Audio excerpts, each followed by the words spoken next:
রিক্সা বা অটো চালাচ্ছেন এবং সেখানে অনেক বাধা অনেক বিপত্তি রয়েছে। এগুলো তো আমরা স্বাভাবিকের ক্ষেত্রে অনেক সময় দেখতে পাই এবং প্রতিবন্ধীদের ক্ষেত্রেও এই বিষয়গুলো রয়েছে।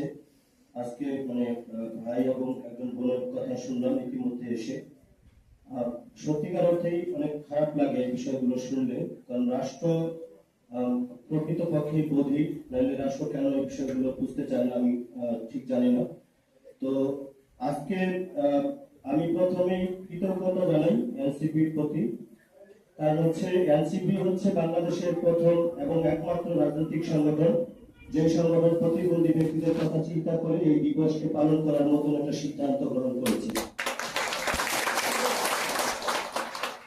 পাশাপাশি আমি আরো কৃতজ্ঞতা জানাতে চাই এনসিপি কে, কারণ আমাদের যে 19 অক্টোবর রোজ রবিবার থেকে 12 নভেম্বর রোজ বুধবার পর্যন্ত টানা 25 দিন যে আন্দোলন কর্মসূচি মাঠে গড়িয়েছে, সেই সময় আমরা যে রাজনৈতিক দলকে পাশে পেয়েছি সেটাও একমাত্র এনসিপি।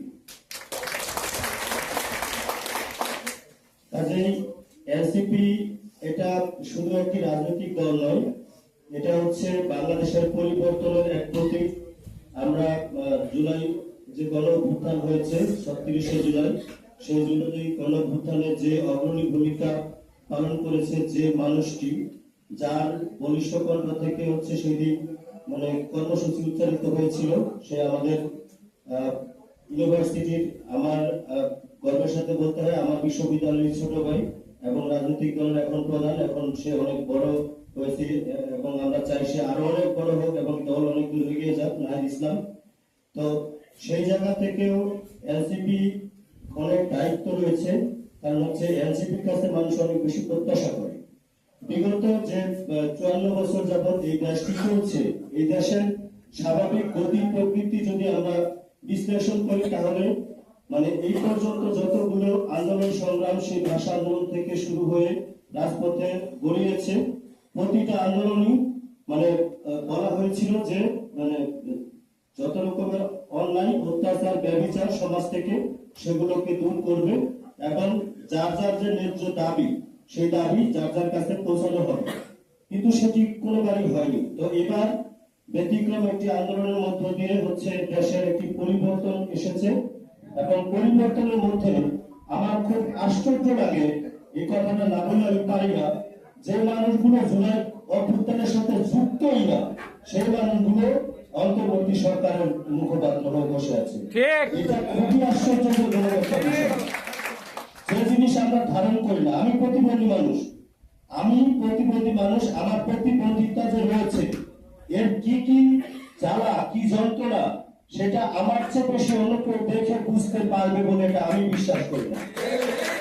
তো সেই জায়গাতে এই জুলাই গণ অভ্যুত্থানে যারা অগ্রণী ভূমিকা পালন করেছে, যারা নেতৃত্ব দিয়েছে, যারা জীবনকে বাজি রেখে এই অভ্যুত্থান ঘটিয়েছে, সেই মানুষগুলোকে পাশ কাটিয়ে যে মানুষগুলো সারা জীবন এসিতে ছিল, সারা জীবন মানুষের কোনোদিন দুঃখ দুর্দশা যেগুলো বিষয় কখনো বোঝার চেষ্টাও করে নাই, সেই মানুষগুলো এখন নেতৃত্বে এসে তারা জুলাই ধারণাকে চেতনাকে নাকি ধারণ করে। হাস্যকর বিষয়। ঠিক তেমনি একটা নাম হচ্ছে শারমিন এস মুর্শিদ, যিনি সমাজ কল্যাণ মন্ত্রণালয়ের একজন উপদেষ্টা। তিনি জানেন না যে প্রতিবন্ধী ব্যক্তিদের কিভাবে প্রতিবন্ধী ব্যক্তিরা পড়াশোনা করে, কি করে বিশ্ববিদ্যালয় পাশ করে, কি করে তারা কোন কোন জায়গাতে চাকরি করতে পারবে, কোন জায়গায় পারবে না, এই বিষয়গুলো ডক্টর শারমিন এস মুর্শিদ তিনি জানেন না।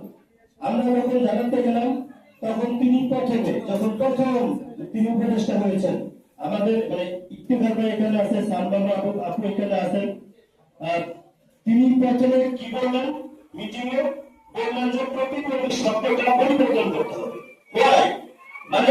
এটা বাংলাদেশ কি কোনো বিচ্ছিন্ন দ্বীপ যেখানে আমরা চাইলে আমরা পরিবর্তন হয়ে গেল? এটা পার্সোনাল ডিসেবিলিটি ইউএনডিপি কর্তৃক স্বীকৃত এ নাম। এর নিয়ে ওনার সাথে আমার কয়েকবার ঝগড়া হয়ে গেল। আমি যখন বলতে চাই তখন আমার সাথে ঝগড়া করে। তো এখন বিষয় যেটা হয়েছে, আমরা কর্মসংস্থানের দাবি জানিয়েছি, উনি বলতেছে আমাদের কর্মসংস্থানের ব্যাপারটা কি করা যায়, এটা নাকি গবেষণা করে দেখতে হবে আমাদেরকে চাকরি দেওয়া যায় কিনা। এখন যারা কলেজ বিশ্ববিদ্যালয়ে পাশ করে যারা বর্তমানে বেকার এবং ব্রেল পদ্ধতিতে পড়াশোনা করে আমরা বেকারত্ব বরণ করে বসে আছি, বাংলাদেশে ব্রেল পদ্ধতিতে পাঠদান সংক্রান্ত যে পদগুলো রয়েছে তার ম্যাক্সিমাম পদ বর্তমানে শূন্য। এখন আপনারাই বলেন তো, আমাদের পদ শূন্য, আমাদের শিক্ষার্থীরা শিক্ষক পাচ্ছে না, অপরদিকে আমরা পড়াশোনা করে বর্তমানে বেকারত্বের যে কঠিন অভিশপ্ত জীবন সেটা পালন করছি। তাহলে আমাদের দাবি মানে এর চাইতে যৌক্তিক দাবি কি হবে?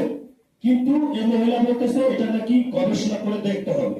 যাই হোক, যার ফলশ্রুতিতে আমাদের এই অক্টোবরের 19 তারিখ থেকে নভেম্বরের 12 তারিখ পর্যন্ত টানা যে আন্দোলন কর্মসূচি পালিত হয়েছে, এই কর্মসূচিতে বারবার এনসিপি আমাদের কাছে গিয়েছে, এনসিপি আমাদের খোঁজ খবর করেছে, এনসিপি আমাদের পাশে থেকে বিভিন্ন রকমের পরামর্শ দিয়ে এবং আমাদের এমনকি যখন আমরা শাহবাগে পুলিশ যখন আমাদেরকে আটকালো এবং ব্যারিকেডের মুখে আমরা তখন পড়ে আছি, তখন এনসিপির এই সামান্তা শারমিন আপু সহ এনসিপির একটা বিশেষ প্রতিনিধি টিম তখন কিন্তু শাহবাগে গিয়েছিল, আর কোন রাজনৈতিক দলকে আমরা দেখতে পাইনি। তো সেই জায়গা থেকে আমি বলবো, বাংলাদেশের যারা মানুষ রয়েছে নিশ্চয়ই এই বিষয়গুলো ভাববে এবং এই তরুণ প্রজন্মের যে এই দল, নিশ্চয়ই এই দলের প্রতি সবার ভালোবাসা তৈরি হবে। এবং আমি বলবো যে আজকে যে প্রোগ্রামের সূচনা হয়েছে এবং গত বছর থেকে এনসিপি আমাদেরকে নিয়ে ভাবছে, আমাদের সাথে কথা বলছে, যেমন আমাদের বাপ্পি ভাই, ইফতেখার ভাই সহ অনেকেই মানে আগে থেকে যুক্ত আছে, আমরাও যুক্ত হয়েছি।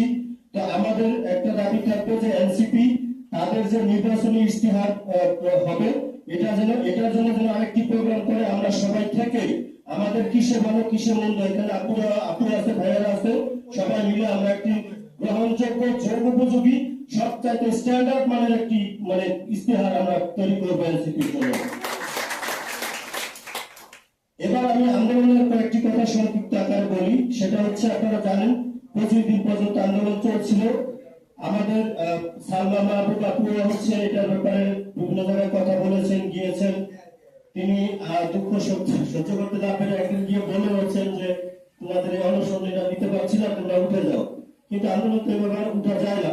তো স্বাভাবিকভাবে আমাদের আন্দোলন যখন চলছে, আমরা বারবার পুলিশের মার খেয়েছি, পুলিশ আমাদের গায়ে মানে আমাদেরকে আঘাত করেছে, সেগুলো আপনারা দেখেছেন।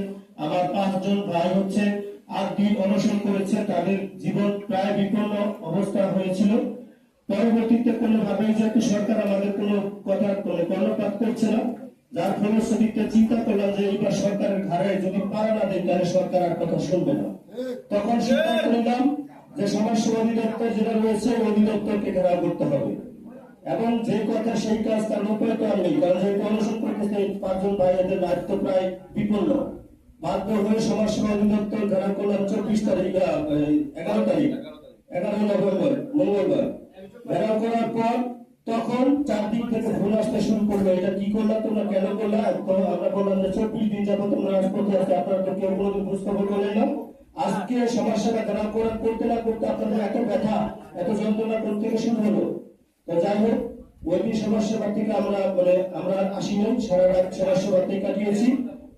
পরের দিন আমাদের উপদেষ্টা, সমাজ কল্যাণ মন্ত্রণালয়ের সচিব, সমাজসেবা অধিদপ্তরের ডিজি, জাতীয় পরিবহন উন্নয়ন ফাউন্ডেশনের এমডি সহ ডিরেক্টরি, তাদের যে বোর্ড রয়েছে সেই ডিরেক্টরি বোর্ডের ডিরেক্টর এবং এডিশনাল ডিরেক্টর, অ্যাসিস্ট্যান্ট ডিরেক্টর সকলে মিলে 29 জনের একটি টিম আমাদের সাথে 12 নভেম্বর মিটিং এ বসে। সেখানে বসার পরে অনেক রকমের কথাবার্তা বলতেছে। সেখানে শারমিনা বলতেছে যে ধরো যে তোমরা পড়াশোনা করছো, সে তো আর অনেক দিন হয়ে গেছে, 5-6 বছর হয়ে গেছে, সেই পড়াশোনা কি তোমাদের মনে আছে? ভুলে গেছো না তোমরা এখন?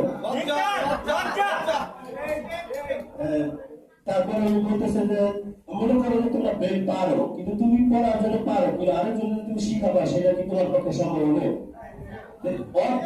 অদ্ভুত অনেকগুলো কথা বলেছে, যে কথা শুনলে মানে কোনোভাবেই শরীর বা মন কোনোটাই ঠিক রাখা সম্ভব না। মনে হবে কি কোথায় এসে পড়লাম, কাদের পাল্লায় পড়লাম, এরা কারা, কোন গ্রহের মানুষেরা।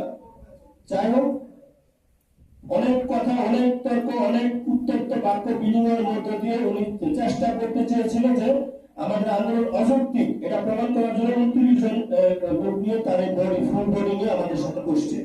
কিন্তু আমরা তো এই আন্দোলন করে আসতেছি 18 সাল থেকে, তো এটার নারী নক্ষত্র আমাদের জানা আছে। কোনোভাবে যখন উনি কোনো লজিক দিয়ে পারেন, পরিশেষে সিদ্ধান্ত হয়েছে সমস্যা অধিদপ্তরের অধীন রেল পদ্ধতিতে পাঠা সংক্রান্ত যে পদগুলো রয়েছে এই পদগুলোতে দৃষ্টি প্রতিবন্ধী ব্যক্তিদের নিয়োগ দেওয়ার পাশাপাশি অন্য যে চাকরিগুলো রয়েছে ইউনিয়ন সমাজকর্মী, তারপরে হচ্ছে যে বাক শ্রবণ, তারপরে এই বুদ্ধি প্রতিবন্ধী বিদ্যালয়গুলোতে শূন্য পদ যেগুলো রয়েছে এগুলোতে ফিজিক্যালি চ্যালেঞ্জ যারা রয়েছে, কারণ ফিজিক্যালি চ্যালেঞ্জ আমাদের সাথে আনন্দ যুক্ত ছিল, তাদেরকে নিয়োগ দেওয়ার একটা সিদ্ধান্ত হয়েছে।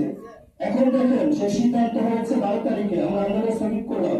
12 তারিখের পর থেকে সে কিন্তু আর রেজুলেশন আর স্বাক্ষর করে না। এখন কি হবে?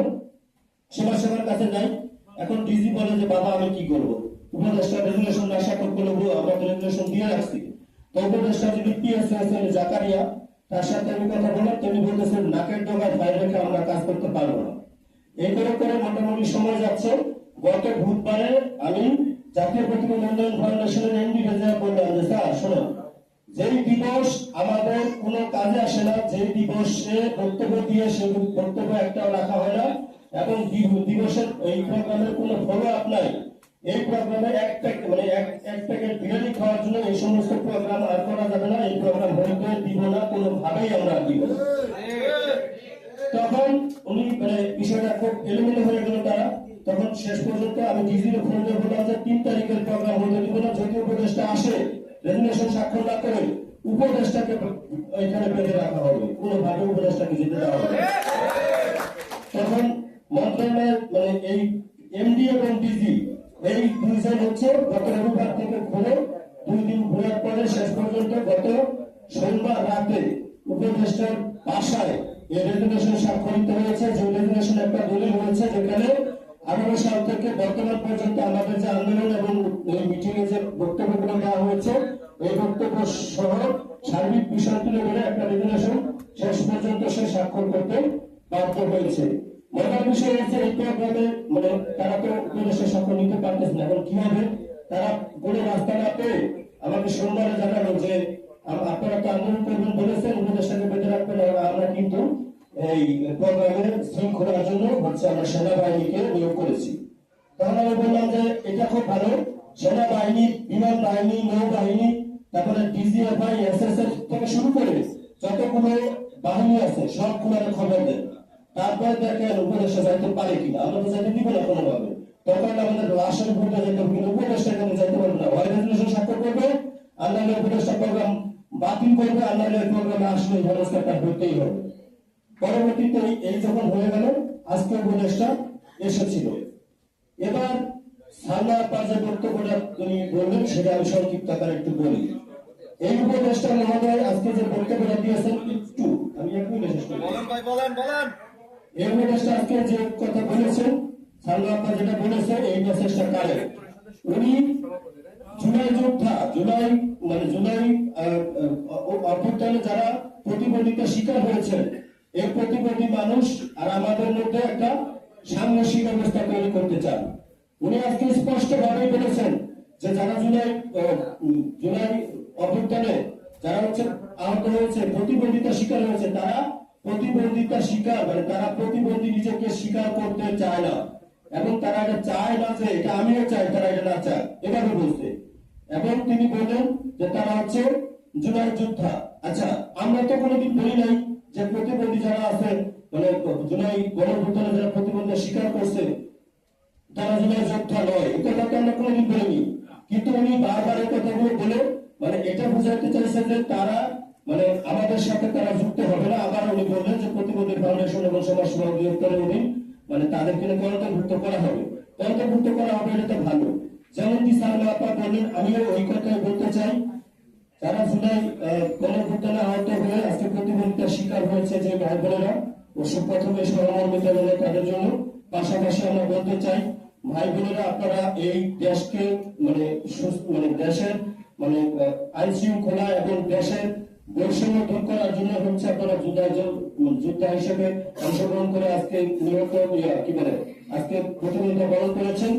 আপনাদের যুদ্ধ এখনো শেষ হয়নি, আমাদের সাথে যুক্ত থেকে এই প্রতিবন্ধী মানুষের পথকে সুগম করার জন্য আরো যুদ্ধ করতে হবে এবং সেই যুদ্ধে আপনাদের আমরা পাশে পাবো এই আশাবাদ ব্যক্ত করছি। এবং এনসিপির প্রতি আমার একটা অনুরোধ আমি জানিয়ে শেষ করছি, আপনারা যেমন পাশে ছিলেন গ্রাজুয়েট পরিষদের, তেমনি পাশে চাই।